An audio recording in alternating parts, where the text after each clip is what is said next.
everyone, and welcome back to Cosmic Sword Gaming. In today's video, we are going back to my Hyrule Slumber Island, creating Hyrule Field. So stay tuned.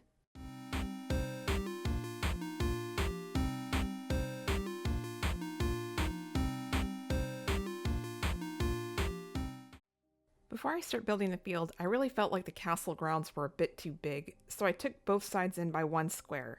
It might not seem like much, but I feel like it might help with space in the long run. I cleaned up everything, and I did lose some items in the end, but that's alright. The smaller feeling kinda helps with the crowded castle street vibes, so I'm cool with it. I'll go back in the next few builds and keep landscaping around the outside of the castle grounds. I do end up adding some decor at the end of this build as well. I found a great path on Pinterest that has a similar color to a few Zelda game pathways. I'll pop it up on the screen here if you want to download it. Of course, I had to get rid of a gravel pathway I had on my main island in order to download this one. Still can't believe they didn't give us a separate download slot for the Slumber Islands. This pathway is directly going to lead to the castle and stem out to the other builds around the entire island. I also downloaded the rock patterns from this creator to add to the depth of the area.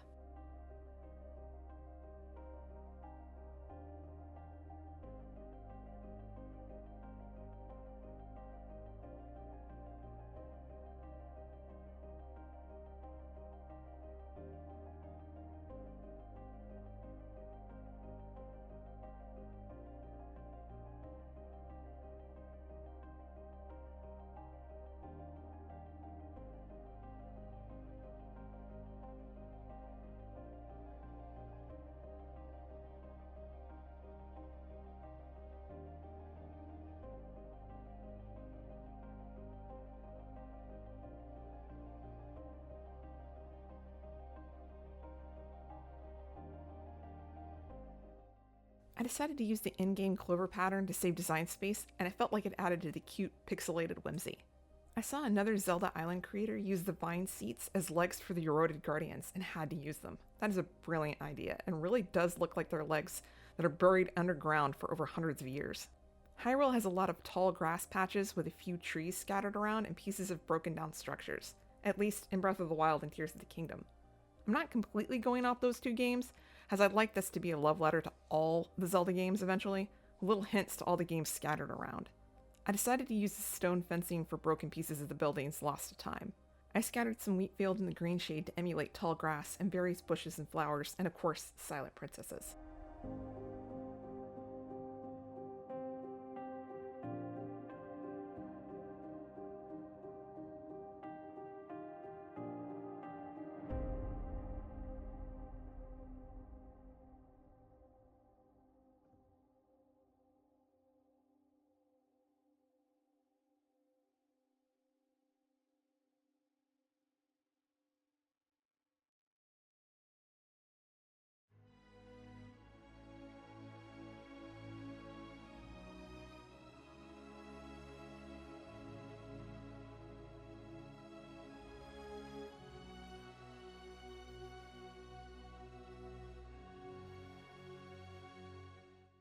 I added a campfire save spot for Link to save his progress through Hyrule Field and cook up anything he might find out there.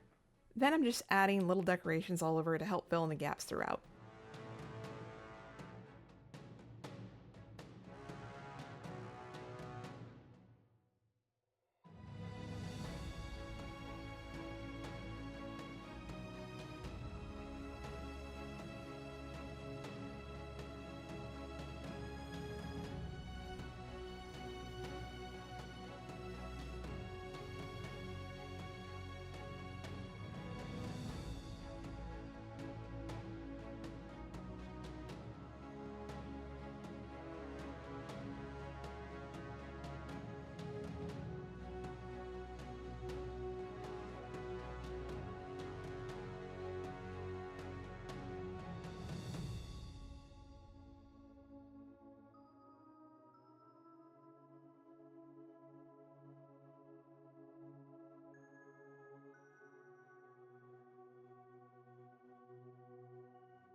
I needed to complete the pathway to the castle entrance in order to see where I needed to add more decor, so I did that and added another guardian and a few other bits.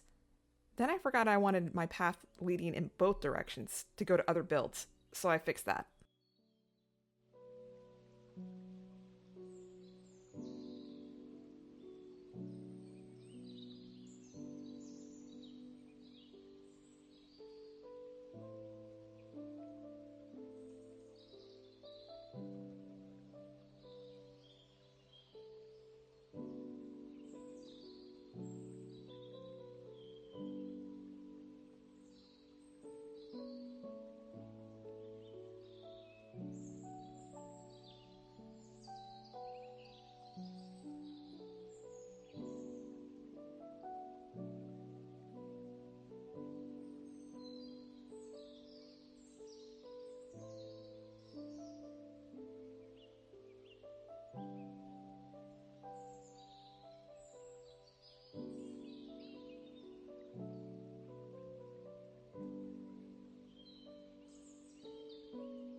I added some glowing moss, weeds, rocks, more fencing, and grass before I started to decorate the exterior of the castle grounds.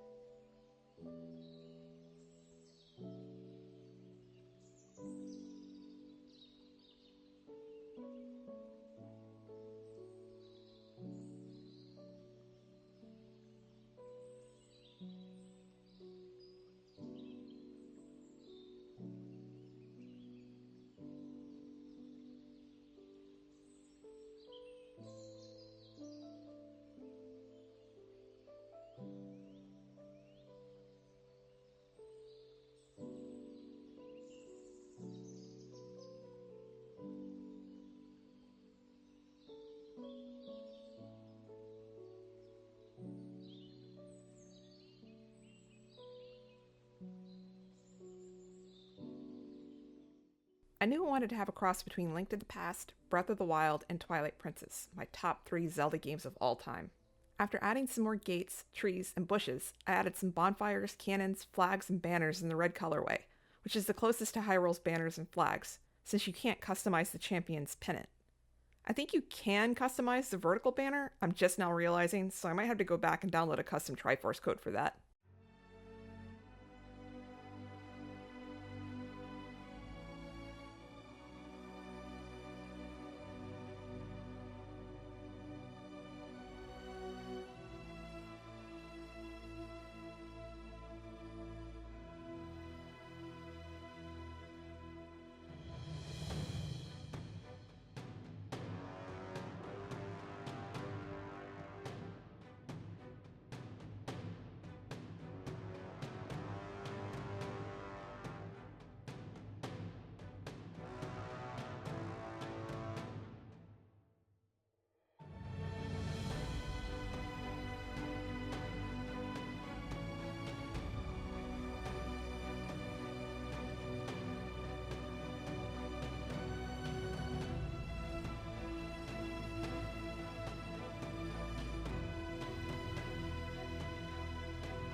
And with a few extra gap fillers, we are done with Hyrule Field and the entrance to the Slumber Island. I'm trying to utilize every inch of this island to be able to fit as much of Hyrule as I can, so this is just a small corridor type of build, but I think it gets the job done and really feels like a hybrid of all the games.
That'll do it for today's video. I hope you enjoyed my Hyrule Field build, and make sure you like and subscribe for the next part, the Temple of Time.